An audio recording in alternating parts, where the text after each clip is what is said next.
Continuamos, pues, con la siguiente intervención.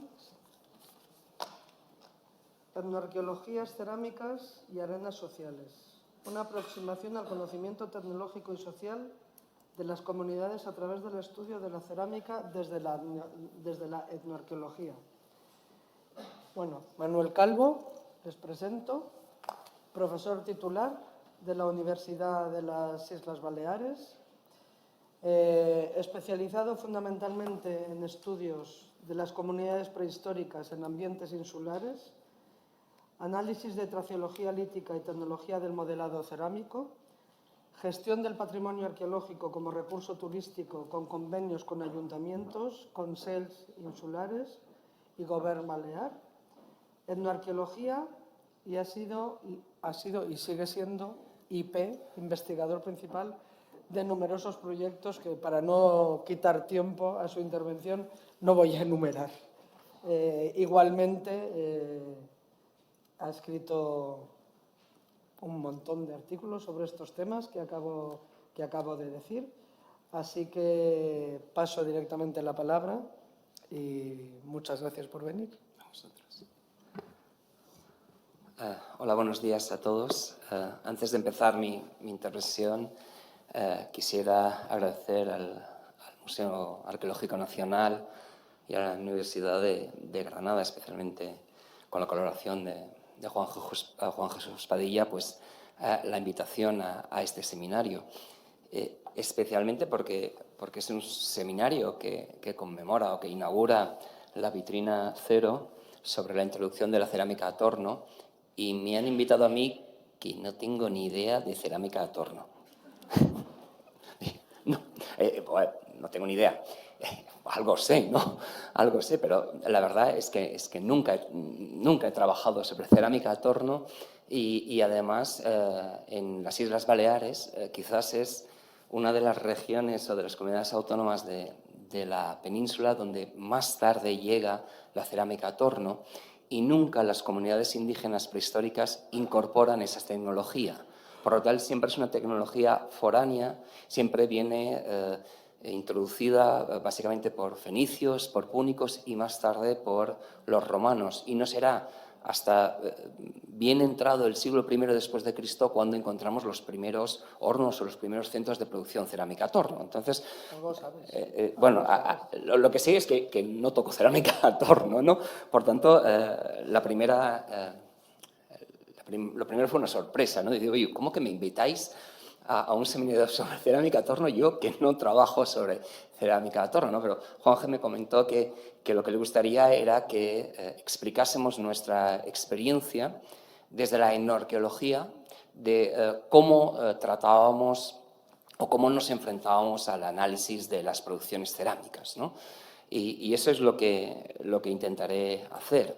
En segundo lugar, también quisiera agradecer porque al enfrentarme a lo que me pedían, muchas veces el día a día no te deja ver ni reflexionar sobre lo que estás trabajando, sino que vas sacando, pero algunas veces alguna conferencia como esta pues te permite sosegar un poco y tener un poco de perspectiva de lo que estás haciendo y cómo estás trabajando, ¿no? Entonces, mi intención aquí es explicaros la experiencia que nosotros hemos ido desarrollando en estos casi 10 años de trabajo en lo arqueológico y algunas de las estrategias de reflexión teórica, de estrategias conceptuales, estrategias de análisis que hemos ido implementando y que en cierta manera pueden ser, y de hecho nosotros a veces las estamos utilizando como no solo marcos de reflexión, sino estrategias de análisis para el universo cerámico. Permitidme que en cualquier caso empiece esta conferencia con una anécdota que se le atribuye al maestro Luis García Berlanga, ¿no? No sé si es cierta o no sé si es cierta apócrifa, pero se le atribuye a él, ¿no? Entonces le estaban haciendo una entrevista y él estaba comentando lo importante que había sido su participación en formar académicamente a los nuevos cineastas, a todos los profesionales de la industria del cine, y cómo él creía que esa introducción de formación en la academia pues había elevado el nivel de la producción cinematográfica española, ¿no? Siguió la entrevista y en una siguiente parte de la entrevista García Berlanga dice, pero déjate, lo importante al final es llevar el café al director. O sea, estar ahí en el terreno, mamar lo que se dice, el rodaje de una peli, allí es donde realmente aprendes, ¿no? Entonces el entrevistador le dijo, perdone, pero usted está entrando en contradicción, ¿no? Porque hace unos minutos me decía lo importante que era la academia y ahora me está diciendo que no, que en realidad lo importante es estar. La respuesta del maestro fue sí. Y quedó así. Sí, estoy entrando en una contradicción. ¿Por qué lo digo? Porque cuando estaba preparando esta conferencia estábamos repasando todo el trabajo que habíamos ido realizando. No podía dejar de tener la sensación de que estábamos y habíamos entrado en contradicciones. Y contradicciones que no sabíamos solucionar, ¿no? Por tanto, sí, encontraréis contradicciones, sí, encontraréis ideas opuestas, sí, no sé ni sabemos cómo salir de ellas, ¿no? Por lo tanto, ya avanzo algunas situaciones que luego veréis, ¿no?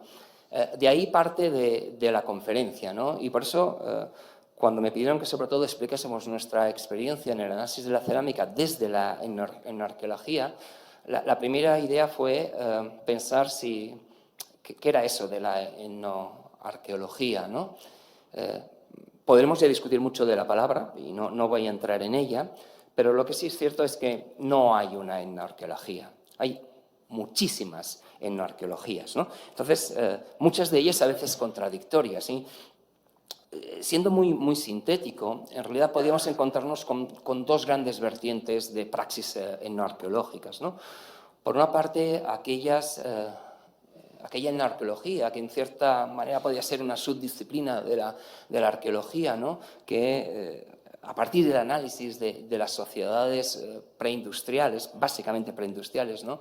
Pues establecen estrategias para comprender o entender cómo es el registro arqueológico básicamente de sociedades prehistóricas, ¿no? Un poco en la línea que nos ha enseñado Valentín. Dentro de este primer bloque hay diferentes tradiciones, ¿no? Quizás la más antigua es la utilización de estrategias analógicas, la utilización de la analogía, de la comparación, incluso a veces de la comparación directa. Y eso es tan antiguo como el propio nacimiento de la arqueología, ¿no?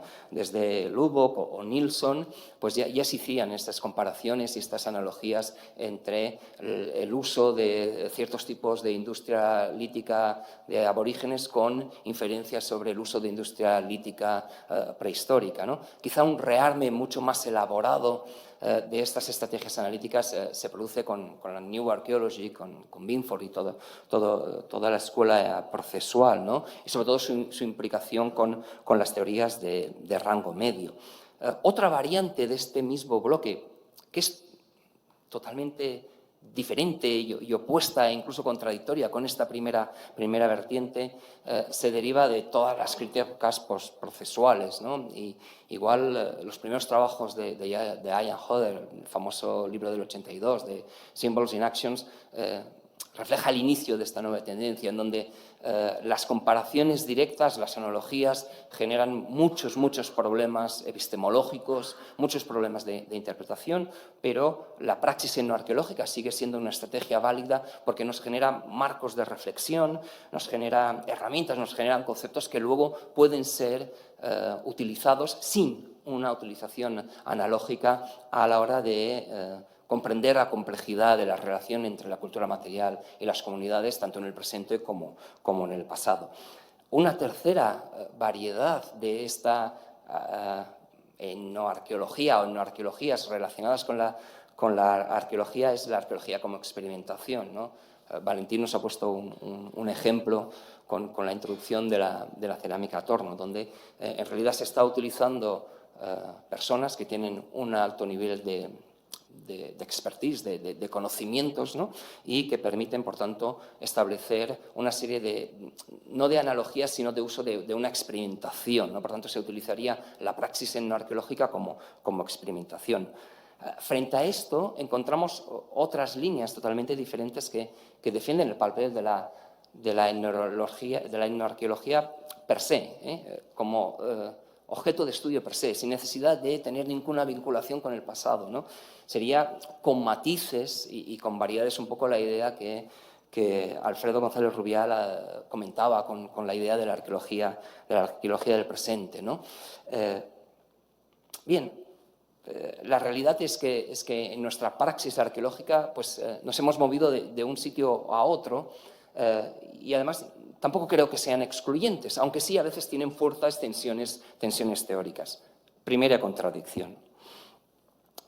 Pero en realidad, donde se encuentran las contradicciones no son tanto en los planteamientos teóricos o planteamientos del objeto de estudio de lo que es la etnoarqueología o las múltiples etnoarqueologías, sino en las praxis, ¿no? En las praxis. Y desde siempre ha habido un intenso debate a todos los niveles, a nivel ontológico, a nivel epistemológico, incluso a nivel ético de lo que es una praxis etnoarqueológica, ¿no? En ese sentido, solo comentar, por ejemplo, el último gran debate que ha ocurrido estos últimos años a raíz de una publicación, de un artículo de Gosselin, ¿no? To Hell with Etnoarchaeology, que hacía una enmienda a la totalidad de lo que era la praxis arqueológica y las consiguientes respuestas y matices que se han derivado a esta discusión, ¿no? Desde el monográfico de World Archaeology hasta la misma respuesta que hizo Valentina a Gosselin o la respuesta que hizo Diane Lyons y Nicholas Davis a la enmienda a la totalidad de Gosselin, ¿no? Por lo tanto, en realidad, la praxis etnoarqueológica es un cúmulo de ideas, a veces contradictorias, de oposiciones, de complejidades, ¿no? Desde planteamientos de si es una praxis neocolonialista, de las élites científicas occidentales que van a estudiar estas comunidades o cómo en realidad se obtiene la información en el día a día cuando estás trabajando con estas comunidades o cómo la praxis etnoarqueológica ayuda a salir de tu propia visión del mundo para enfrentarte a otras visiones totalmente diferentes y entonces intentas romper el esencialismo donde tú estás viviendo o si en realidad estamos planteando un dualismo entre sociedades occidentales, modernas, frente a sociedades premodernas. Es decir, una mezcolanza de ideas y de contradicciones y disculpad que os haya presentado esta diapositiva así, con textos y totalmente liada, porque esta es la situación. Y cuando te enfrentas a la praxis arqueológica no puedes salirte de estas contradicciones en las que uno se ve inmerso, ¿no? Y algunas de ellas se mueven en un plano básicamente ético, ya no tanto ontológico o epistemológico, sino básicamente ético, ¿no? Porque en algunos casos, gente de la academia, vamos a analizar y a estudiar praxis de otras comunidades que no solo son muy distintas a las nuestras, sino que en muchos casos se encuentran en situaciones de verdadera marginalidad, ¿no? Entonces, tú te enfrentas y ves la marginalidad en la que ellos se encuentran y tú vas en otro plano totalmente distinto, ¿no? Entonces, eso genera contradicciones que al menos nosotros y yo personalmente no he conseguido superar, ¿eh? Entonces, segunda contradicción. En cualquier caso, no era la intención entrar en ese debate, pero sí reflexionarlo, ¿no? Porque si tenía que explicaros cómo nos hemos enfrentado nosotros al estudio de la cerámica a través de la praxis etnoarqueológica, no podía dejar de poner encima de la mesa las contradicciones con las que nosotros, al menos, nos encontramos cuando realizamos estas praxis. segunda parte de la presentación o de la exposición, ¿no? Las cerámicas. ¿Cómo nosotros acabamos conectando las cerámicas con la praxis etnoarqueológica? Estábamos excavando a inicios de los años 2000, 2003, 2005 unos yacimientos en Mallorca y estábamos trabajando en el estudio de esas cerámicas arqueológicas. Son unas cerámicas de producciones de comunidades de la Edad del Hierro, cerámicas de producción a mano que no tienen unos especiales acabados finales, ¿no? Lo cual dejaba a la vista muchísimas marcas del modelado de la gente que las había fabricado, ¿no? Entonces nos estábamos encontrando con muchísimas marcas de modelado que no sabíamos interpretar. Conocíamos todos los estudios que se habían ido realizando, bueno, una larga lista de gente que había trabajado sobre las diferentes chaînes opératoires, cadenas operativas y las marcas que dejaban en la producción cerámica, ¿no? Por tanto, había toda una tradición de analizar la manera en que las comunidades fabricaban las cerámicas para poder identificar toda una serie de trazas de modelado, ¿no? Por tanto, con el fin de responder a las preguntas que nos estábamos generando, intentamos seguir la misma lógica que se estaba desarrollando, ¿no?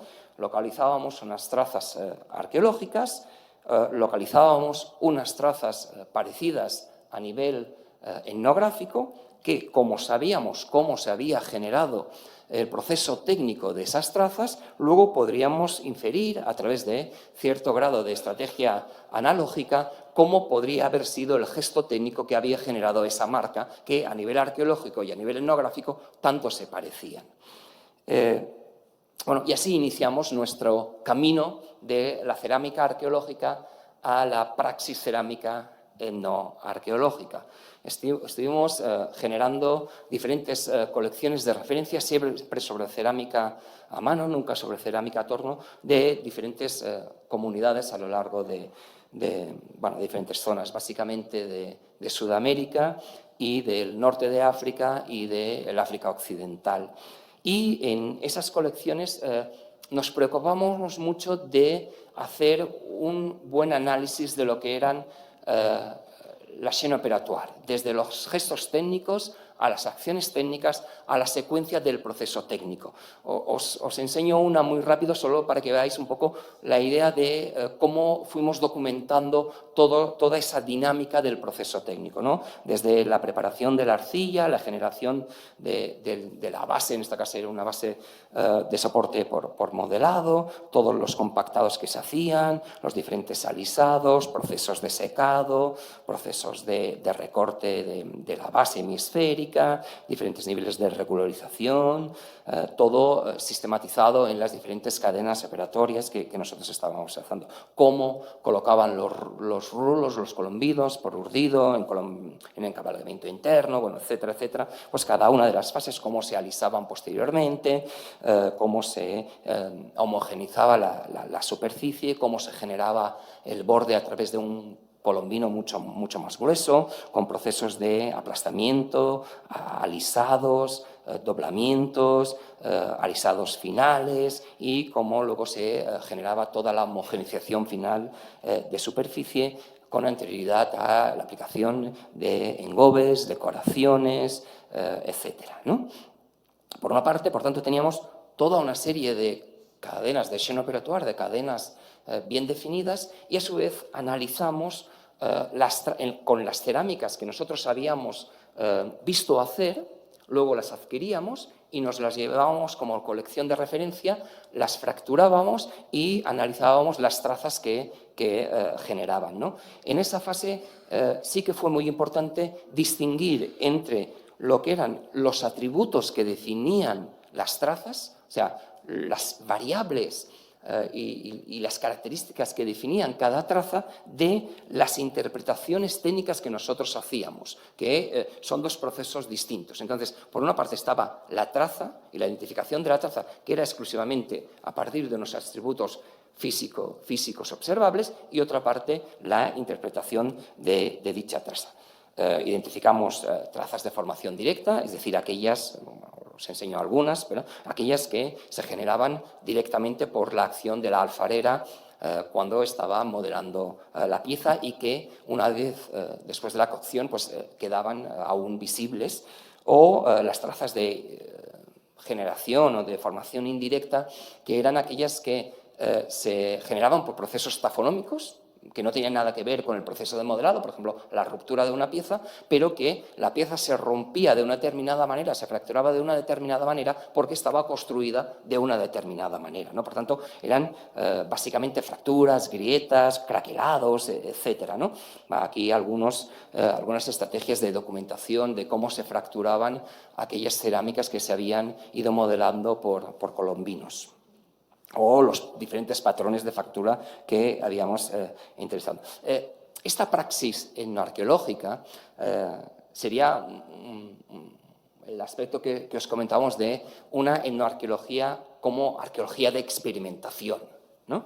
Entonces, ¿cuál era el marco teórico que nos permitía pasar de las trazas que nosotros observábamos a nivel etnográfico a las trazas que nosotros observábamos a nivel arqueológico? El modelo viene básicamente de la física. Es verdad que lo habíamos utilizado nosotros en traceología lítica, pero es un modelo, es la mecánica de medios continuos, es una disciplina de la física que estudia cómo cuando sobre un determinado material se le ejercen una serie de esfuerzos de cizalla, de compresión, de tensión, etcétera, sobre esos esfuerzos, sobre ese material se producen una serie de deformaciones. En función de la duración, intensidad del esfuerzo, el material pasa por diferentes campos. El dominio plástico, es decir, se produce una deformación, pero cuando se paraliza el esfuerzo, esa deformación no queda de manera permanente, por tanto vuelve a su estado original. Es, por ejemplo, como si cogiésemos un muelle, yo le genero un esfuerzo y lo tenso, pero cuando dejo de generar el esfuerzo, el muelle vuelve a su posición original. Estas serían las trazas que se generaban en dominio plástico, que nunca luego se observan. Luego vendría, el dominio elástico, luego vendría las trazas que se generan en dominio plástico, es decir, el esfuerzo ha sido tan intenso en temperatura, en presión, etcétera, que la deformación ya es permanente, y si ese esfuerzo se mantiene, se produce un proceso de ruptura del material, ¿no? Por lo tanto, eso nos permitía catalogar y entender la formación de cada una de las trazas dentro de cada uno de los dominios por los que pasaba la materia cuando estaba sometida a un determinado esfuerzo. Y a su vez nos permitía entender qué variables funcionaban en ello, ¿no? La temperatura, la presión, el tiempo, el tipo de esfuerzo, etcétera, ¿no?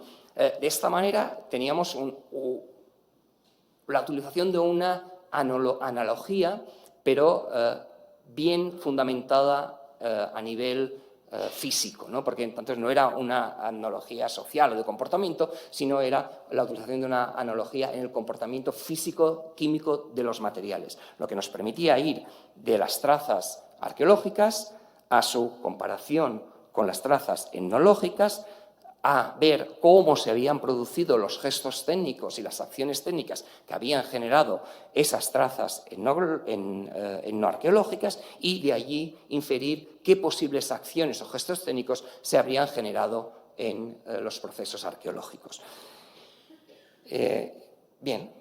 Funcionó. ¿Hasta dónde pueden funcionar estas cosas? Eso quiere decir que cuando lo aplicábamos en cerámicas etnoarqueológicas, el sistema funcionaba perfectamente. Cuando nos íbamos a la realidad arqueológica, bueno, la fragmentación de las cerámicas, los tipos de documentación de las trazas o visualización de las trazas es ya otro mundo, ¿no? Es verdad que es lo mismo, pero cuando pasas de la etnoarqueología a la arqueología, tienes que volver a readecuar tu visión para poder entender las trazas, ¿no? Pero rápidamente nos supo a poco. Nos supo a poco. El hecho de estar con esas comunidades nos hizo que nos interesásemos mucho más por cómo era el universo donde se generaban las cerámicas, ¿no? Cuáles eran las arenas sociales donde se generaban las cerámicas, ¿no? Entonces, bueno, pasábamos de un análisis muy concreto a una cosa un poco más compleja, de cómo nos debíamos enfrentar al estudio del universo cerámico, ¿no? Fabricación, uso, distribución, percepción, identidad, etc. Por cuestión de tiempo, hoy solo os presentaré la experiencia que hemos realizado en temas de fabricación, ¿no? De cuáles son las dinámicas en las áreas sociales en los procesos de fabricación. Bueno, a lo largo de estos 10 años nos ha llevado a todo un proceso de reflexión práctica, de trabajo de campo, de reflexión de laboratorio, de reflexión teórica. Por lo tanto, lo que yo ahora os estoy explicando no es el resultado de un conjunto de ideas que tuvimos y que luego aplicamos y que todo fue fantástico. No. Es todo lo contrario. Es el resultado del ensayo, el error, de probar cosas, de aplicar ideas que nos funcionaban, de leer nuevas cosas, de estar en el campo, de ver, de ir, volver. Entonces, es un proceso mucho más fluido, mucho más contradictorio y mucho menos lineal del que parece en esta conferencia, ¿no? Pero la realidad es que a lo largo de estos 10 años, pues fuimos dotando de un cuerpo teórico donde nos sentíamos cómodos, y esa es una palabra importante, en donde nosotros nos sentíamos cómodos. Luego hay muchísimas otras perspectivas, igual de legítimas, igual de interesantes o incluso mejor que la nuestra. Pero por eso os hablo de nuestra experiencia, en la que nosotros nos sentíamos cómodos, ¿no? Y que nos permitía responder a las preguntas que nos estaban interesando. Y esos marcos teóricos vienen de diferentes arquitecturas teóricas que más o menos encajan, pero que no están exentas a veces de tensiones entre ellas, ¿no? Desde la teoría de la praxis de Bourdieu, la teoría de la estructuración de Giddens, el concepto de agency de diferentes personas, de la Theory Social Agency, incluso los trabajos de Latour y toda la teoría de Actor Red, ¿no?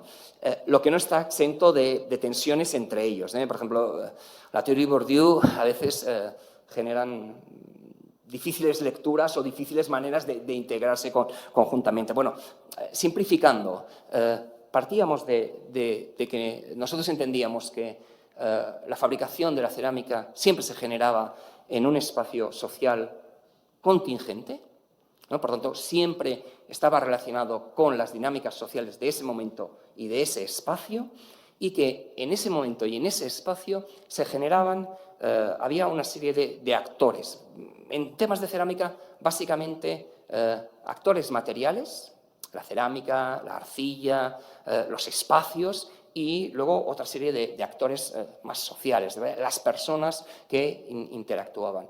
Y lo que nos interesaba era verlo en la cotidianidad del día a día. Es en el día a día donde se generan los fenómenos de hábitos, de agencia, de interacción, de redes, de dinamismo. Es en el día a día donde se generan estas estructuras, estas relaciones entre los diferentes agentes que nosotros estábamos estudiando, ¿no? A su vez, estábamos muy preocupados por vincular todas estas arquitecturas teóricas con la realidad de donde veníamos, ¿eh? Nosotros habíamos analizado trazas de modelado, habíamos analizado chaînes opératoires, habíamos visto exactamente cómo modelaban las cerámicas. Entonces, queríamos vincular mucho esa arquitectura teórica con esa realidad material que nos estábamos encontrando. ¿Cómo lo hicimos? Pues lo hicimos a través de el concepto de tecnología o las estrategias tecnológicas, entendidas no como un proceso técnico-funcional, sino entendidas como un fenómeno eminentemente social, ¿no? Es en ese contexto de la tecnología donde la materialidad y las personas interactúan, ¿no? La tecnología es como el engranaje donde vemos estas interrelaciones y donde cada uno de los agentes desarrolla su capacidad estructurante, y a la vez cada uno de esos agentes es el reflejo de esas dinámicas.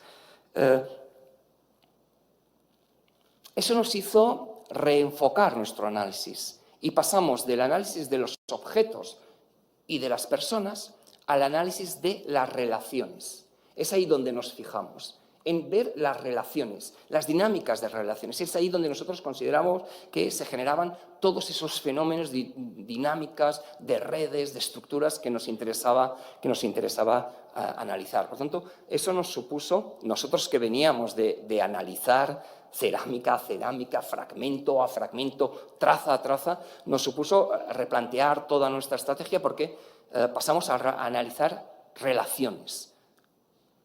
El espacio que hay entre los dos agentes.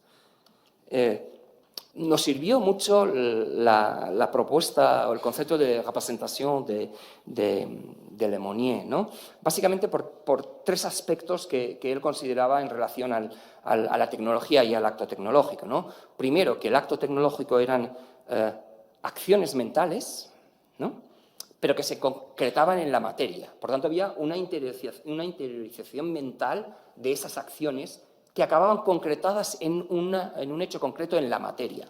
Segundo, lógicamente, ¿no?, la tecnología y los procesos tecnológicos eran secuencias operacionales que se generaban en unos espacios y en unas condiciones sociales determinadas.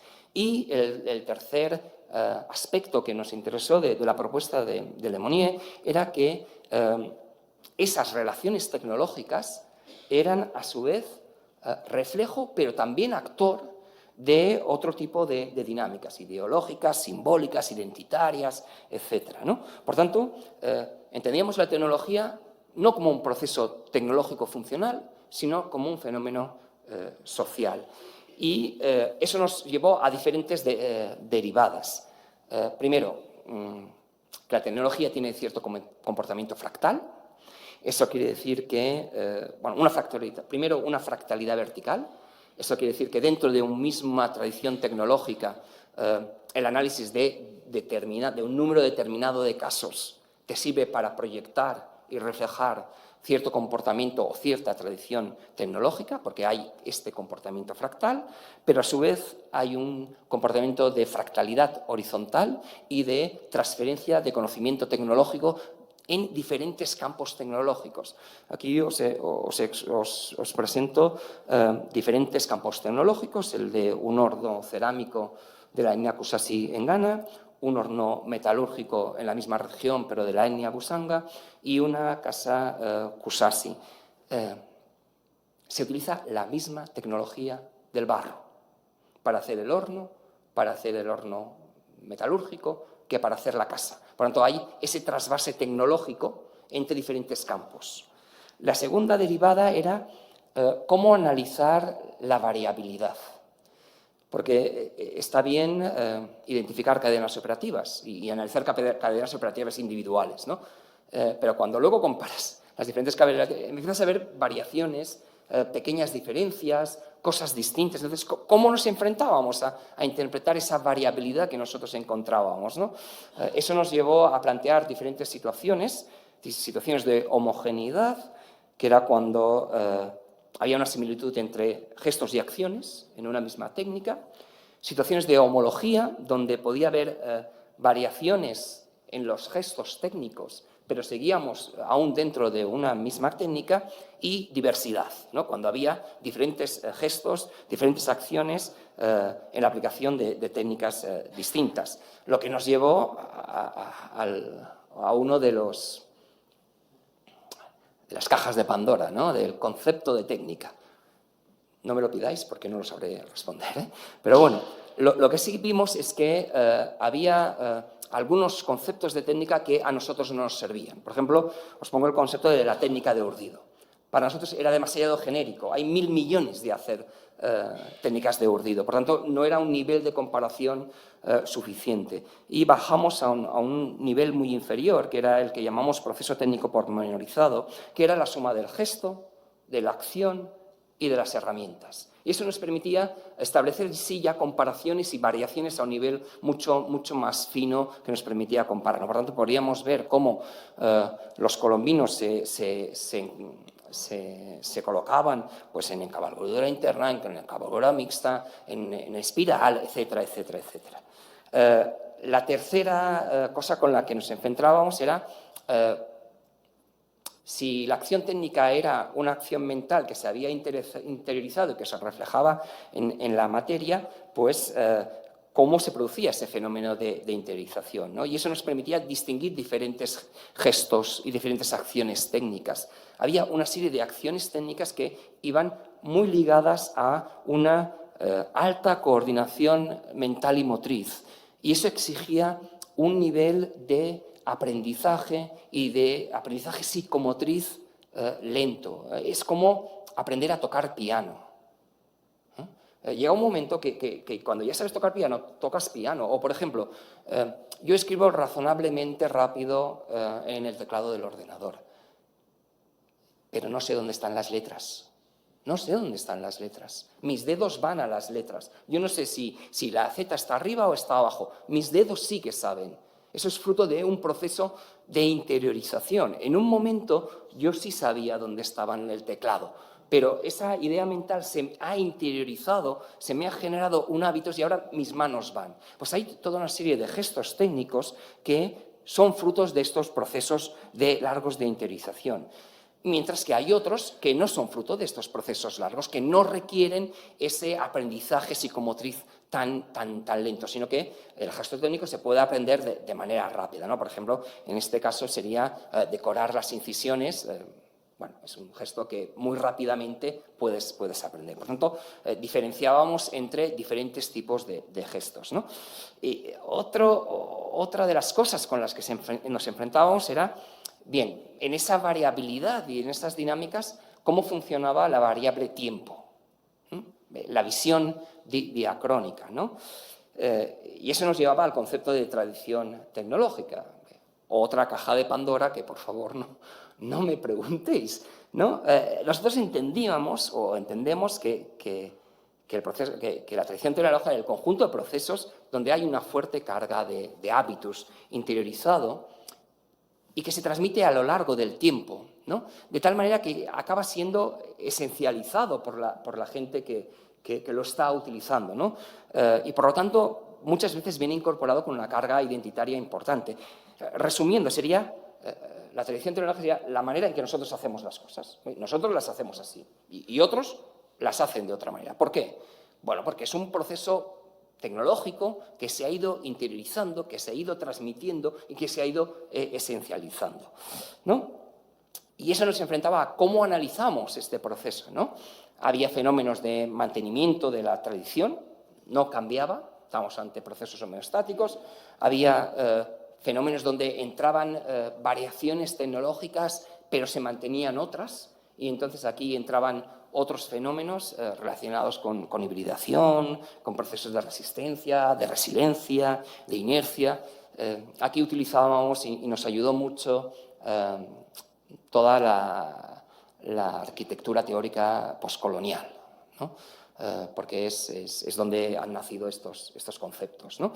Y luego hay lugares donde está cambiando la tradición, ¿no? Entonces hay fenómenos de innovación tecnológica, que puede ser tanto interno como externo, de incorporación y de imitación. No utilizamos el concepto de imitación, sino el concepto anglosajón de mimicry, que es, bueno, que no sé cómo sería la acepción española del mimicry, ¿no? Y el penúltimo análisis que hacíamos era que entendíamos que el proceso tecnológico era reflejo de dinámicas ideológicas, simbólicas y identitarias, pero también era actor, también ayudaba a generar estas dinámicas, ¿no? Esto es, por ejemplo, un ajuar cerámico de una alfarera, de la señora Nancy Tambi, de la etnia Komba. Cuando se casó, ella venía de una familia de ceramistas, entonces su madre, sus hermanas y ella fabricaron este ajuar cerámico que ellos. Y lo tiene en su habitación y en él guarda pues, sus dependencias, sus enseres, etc., ¿no?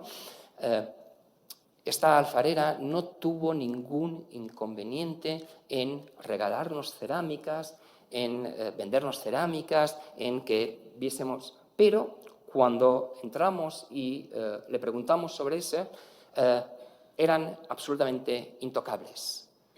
No por el hecho de la cerámica en sí, que era igual que las otras que nos estaba regalando y vendiendo, sino porque tenía una carga identitaria relacionada con el proceso de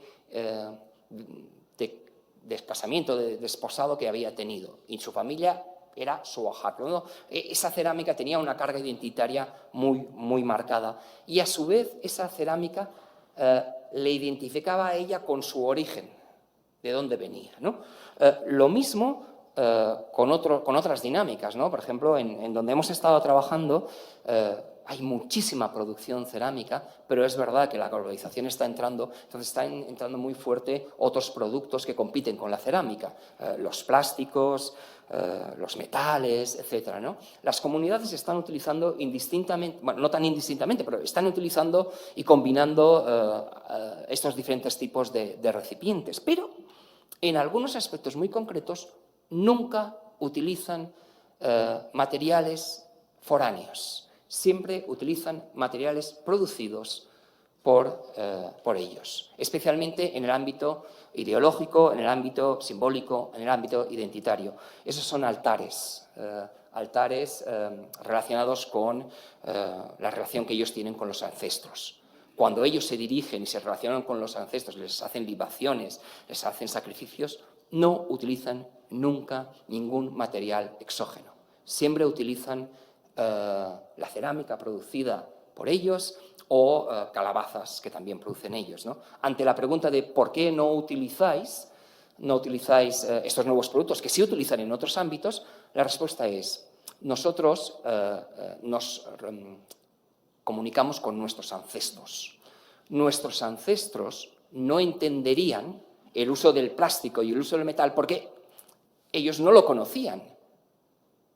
Entonces, ¿cómo les vamos a hacer cosas y dar cosas con objetos que ellos no conocen? Entonces, utilizamos nuestras cerámicas tradicionales porque sí que tienen ese referente, ¿no? Entonces, no es que ellos tuviesen ningún problema con la cerámica, con los plásticos. No, en absoluto, los integran perfectamente, pero en algunos aspectos el carácter identitario, simbólico, es muy marcado. Y, finalmente, en todo este marco teórico que os comentaba, pues el análisis requiere de un análisis contextual. Análisis sociales, políticos, económicos, históricos, etcétera, ¿no? En la fabricación en lo que nosotros estuvimos analizando, nos interesó básicamente tres ejes: el saber hacer, el aprendizaje y la transmisión del conocimiento, y la variabilidad o el cambio tecnológico. Y eso lo hicimos a través del estudio de las cadenas operativas, ¿no? Era la comparación de cadenas operativas los que nos permitía, tanto en la fase del análisis dinámico como en la fase de las trazas del análisis estático, pues hacer estas comparaciones, ¿no? Nos permitía hablar de homogeneidades, de homologías, de diversidades, etcétera, ¿no? Y una de las herramientas que nos estuvo y nos está funcionando bastante bien es esa idea de variaciones, ¿no? Entre las variaciones estructurales, que son aquellas que exigen un alto proceso de psicometricidad interiorizada, ¿no? Eso que tienes que aprenderlo a lo largo del tiempo, o aquellas que están muy relacionadas con aspectos identitarios, ¿no? Pues esas variaciones estructurales tienen un carácter bastante permanente y cuando se generan suelen dar lugar a cambios profundos de la tradición tecnológica.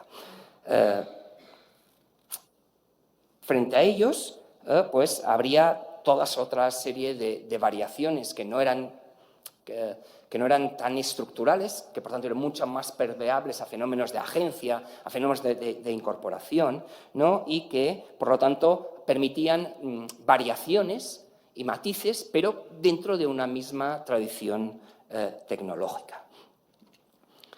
Y lo último, a nivel teórico, era cómo nos enfrentamos al aprendizaje, ¿no? Cómo se producía esa psicomotricidad interiorizada, y no solo eso, sino todas las otras cosas que se aprendían cuando se aprendía a hacer cerámica, que en realidad, en los ejemplos que nosotros estuvimos analizando, no solo se enseña a hacer cerámica, se enseña a estar de una manera determinada en el mundo y a ser de una manera determinada en el mundo. aquí se hicieron análisis de simetrías, de proporciones, de acabados de superficie, toda una serie de análisis que sí que evidenciaban falta de pericia que podía asociarse a procesos de aprendizaje, pero no vinculante. Es decir, pueden encontrarse todos estos elementos de falta de proporción, de falta de simetría, de acabados de superficie y no estar ante aprendices, sino estar ante tradiciones donde los procesos de acabado final o de pericia, simetrías, pues no son importantes dentro de esa tradición tecnológica. Por tanto, son variables no vinculantes en el diagnóstico, ¿no? Bueno, y todo esto que os he explicado fue desarrollándose en diferentes proyectos en los que hemos trabajado diferentes, ¿no? Por ejemplo, Jaime García lo estuvo aplicando con los mapuches en Chile y todo nuestro equipo, incluido Jaime, lo estuvimos aplicando en un proyecto que llevamos en el noreste de Ghana, que hace 10 años en el que están trabajando y que se inició con un proyecto de experimentación etnoarqueológica y ahora no sé lo que es. Porque además de praxis etnoarqueológica hay intercambios culturales, con exposiciones, con jornadas, con workshops, no siempre relacionados con etnoarqueología, con conferencias y explicación de nuestro trabajo a las comunidades locales, con participación con los museos. Entonces es muy complejo.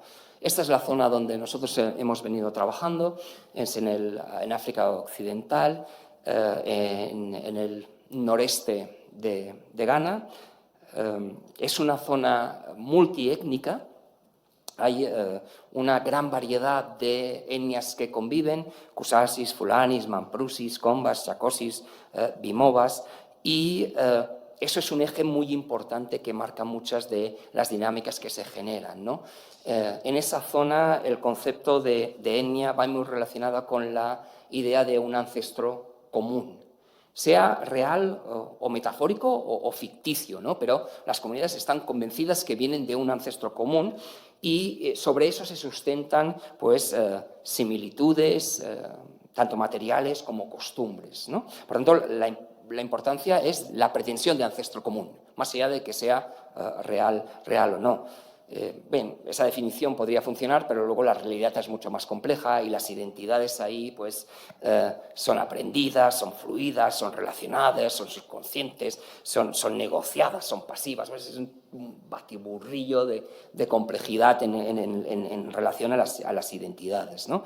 Y además tienen una configuración histórica, porque así como están configuradas, estas entidades son fruto de un proceso histórico. Las primeras referencias históricas que tenemos nos hablaban de dos tipos de comunidades, unas comunidades centralizadas, que tenían un jefe, cierta estructura jerárquica, y otras sociedades descentralizadas mucho más horizontales, ¿no?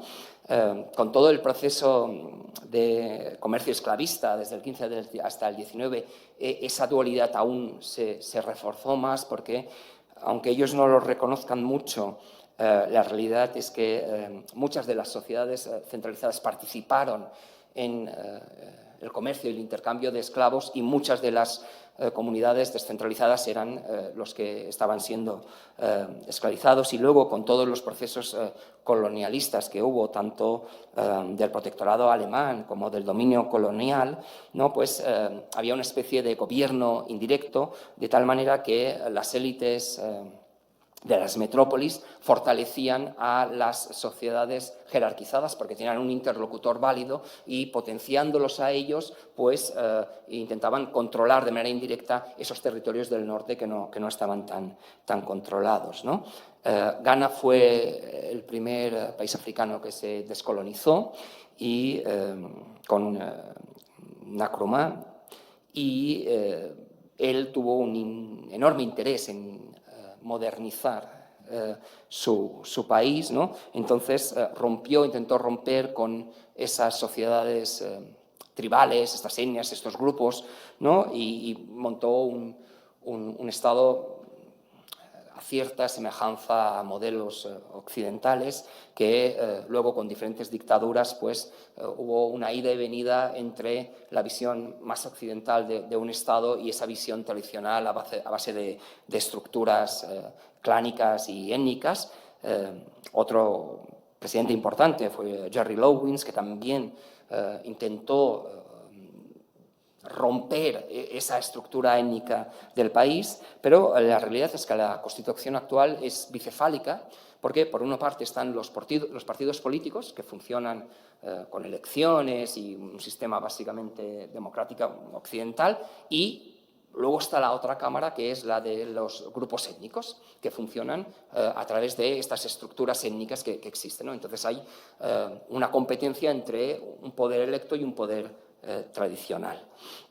Y luego está el contexto relacional en los que nos movemos. Donde estuvimos trabajando es una zona básicamente rural, con pocas ciudades. Es verdad que hay algunas, como por ejemplo Bakú, no son grandes ciudades, tienen ciudades 4.000, 5.000 habitantes, ¿no? Pero la mayoría del entorno son rurales, una población muy dispersa en estos poblados que os estaba comentando, con una base básicamente relacionada con la explotación del mijo y también una explotación de ganaderos, pero que no desarrollan cada una de las etnias, sino que cada una de las etnias deja en una especie de contrato de renta sus ganados a la etnia fulani. La etnia fulani es quien los cuina y luego les da una compensación. Es un sistema un poco complejo. Y en aquellas zonas donde hay ríos y afluentes, pues el acceso a los recursos fluviales pues también es muy importante. Es una sociedad básicamente patriarcal, ¿no? Pero las mujeres tienen una enorme capacidad de agencia y una enorme libertad, ¿no? Por ejemplo, las alfareras, de su producción, que a veces venden, ellas se quedan con el beneficio de su producción y ellas deciden en qué lo utilizan.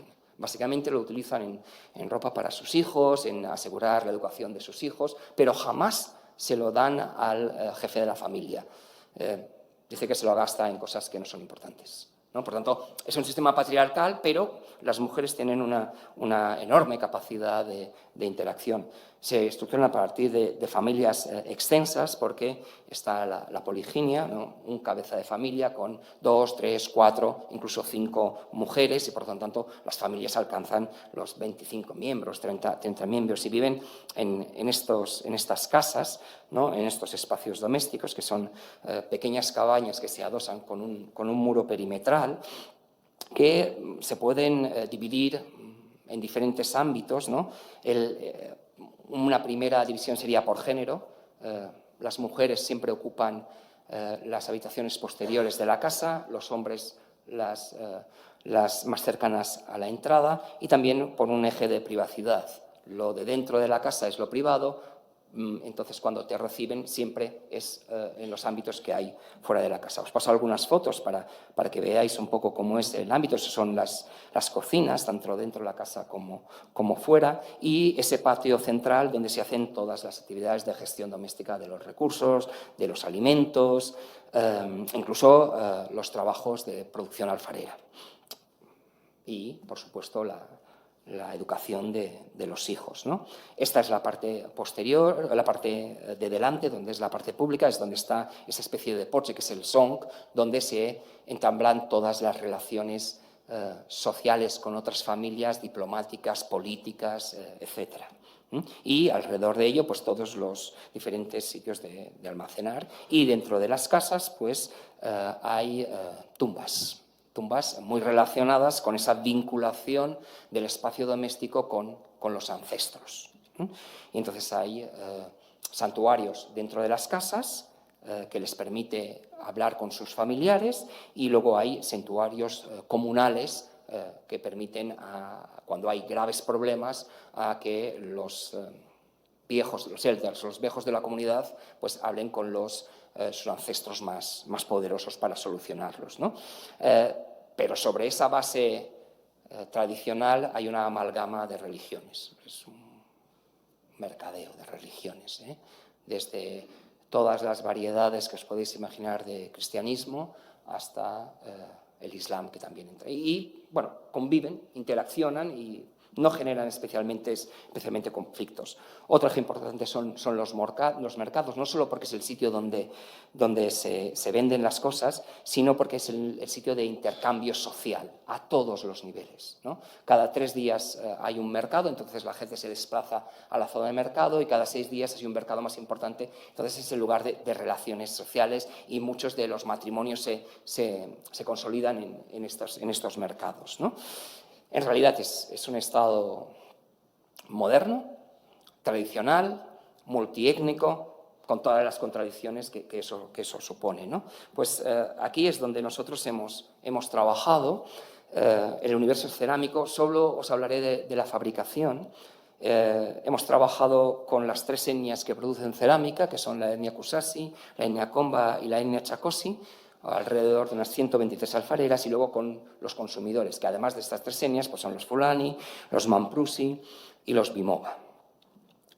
Y un poco la metodología tradicional que se utiliza, entrevistas formales, en formato semiabierto. Teníamos toda una serie de entrevistas planeadas, pero luego exige cierta flexibilidad, ¿no? La observación participante, análisis muy profundos de los espacios domésticos, dónde estaba cada cerámica, a quién pertenecía, cuánto tiempo hace que estaban aquí, etcétera, etcétera, etcétera. Igual que los mercados, ¿no? De dónde venían las cerámicas que se vendían, de qué productores se hacían, cuándo valían, hacia dónde se distribuían, etcétera, etcétera, etcétera. Y luego todo un trabajo, digamos, de metodología más arqueológica, desde excavaciones de hornos, análisis arqueométricos, palimetrías, etcétera, ¿no?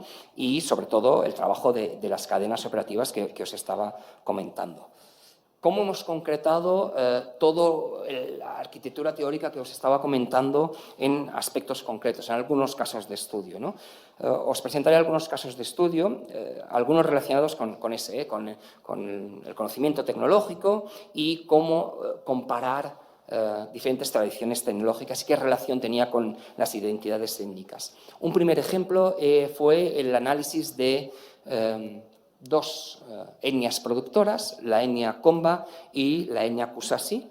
Estudiamos las alfareras y todo el análisis de la chaîne opératoire, desde la obtención de la arcilla hasta la cocción de la cerámica. Entonces vimos diferencias tanto en la preparación de las arcillas como especialmente en el modelado, ¿no? Por lo tanto, aunque todas modelaban con urdido y generaban a través de los colombinos, había tradiciones técnicas muy distintas en la manera en que se acoplaban estos colombinos. Por tanto, estábamos ante tradiciones distintas, porque esos gestos técnicos exigían una larga interiorización, por tanto, un proceso de aprendizaje importante.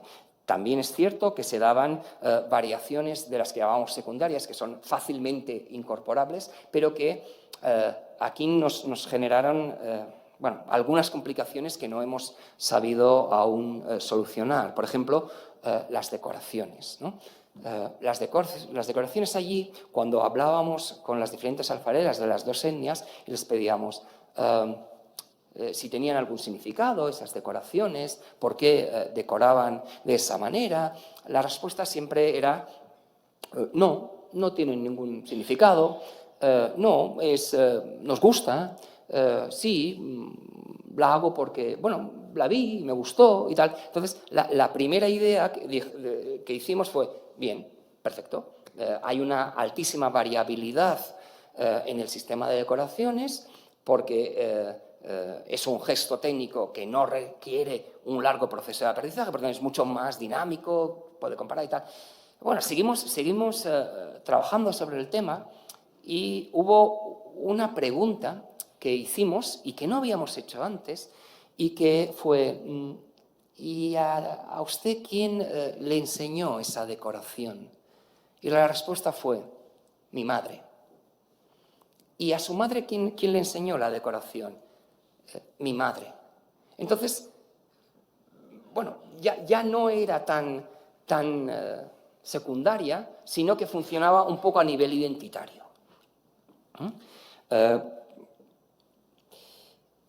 Otras cosas que vimos es en el resultado final, obviamente las dos etnias eran distintas y generaban procesos distintos, ¿no?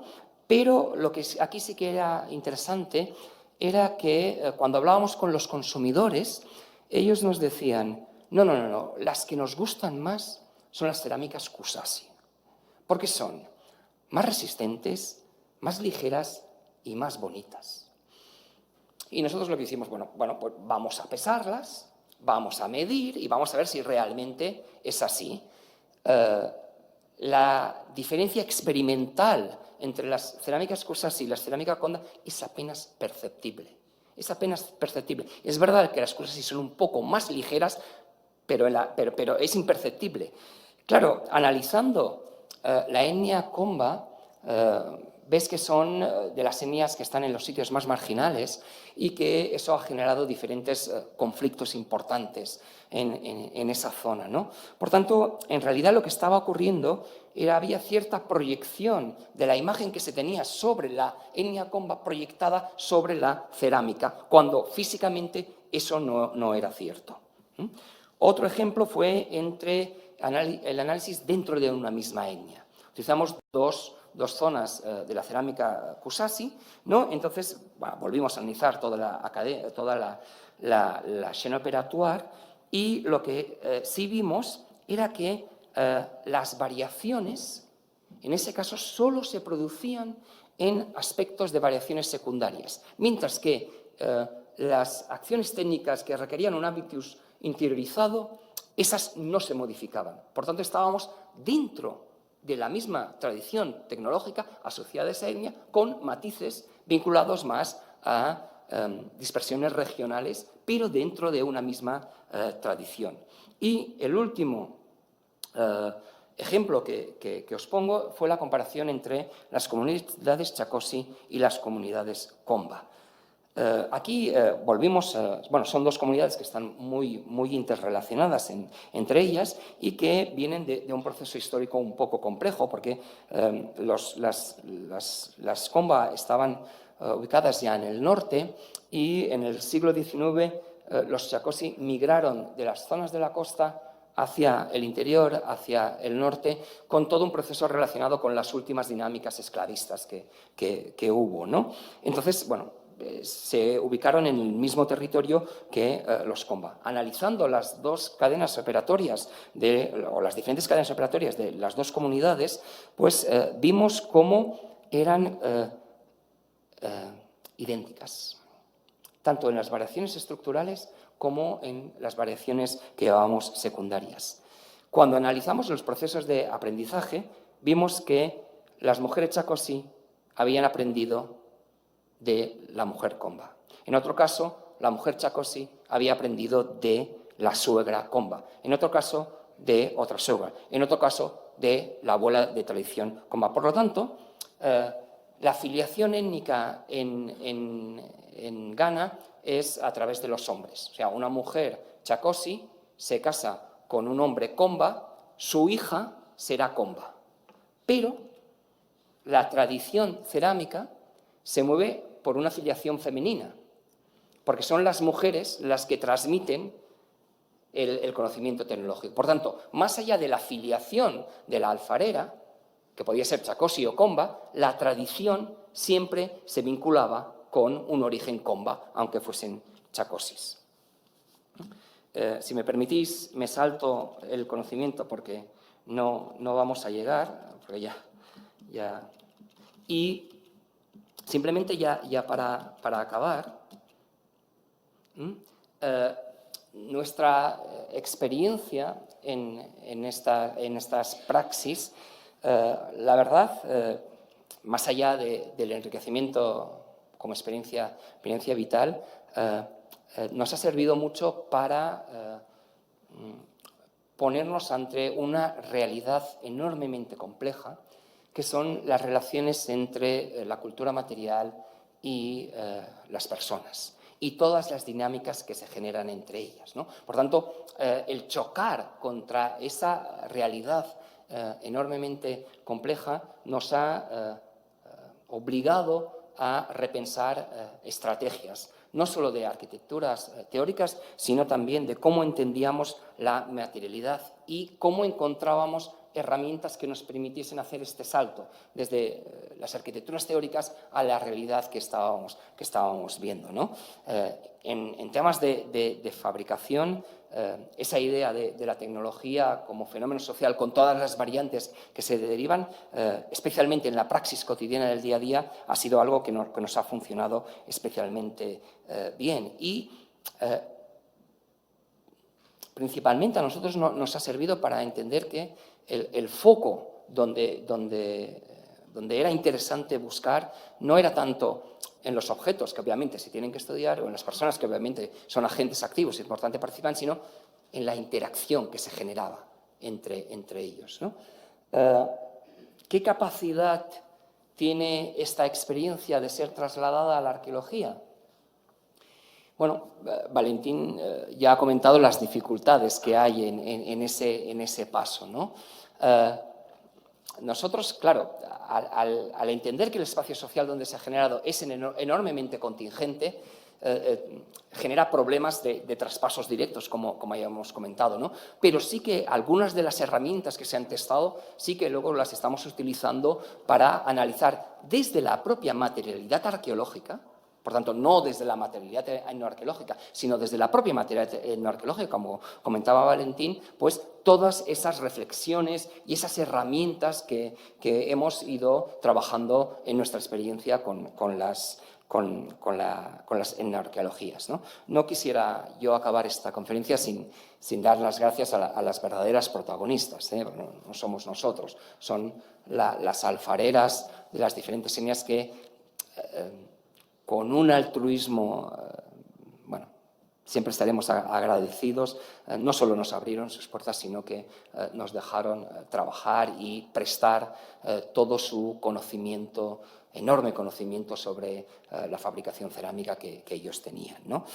A su vez, es verdad que yo he hecho la conferencia, pero esa conferencia es fruto de un equipo en el que participamos todos los miembros de la Universidad de las Islas Baleares y de la Universidad de Accra conjuntamente, ¿no? Muchísimas gracias por vuestra atención.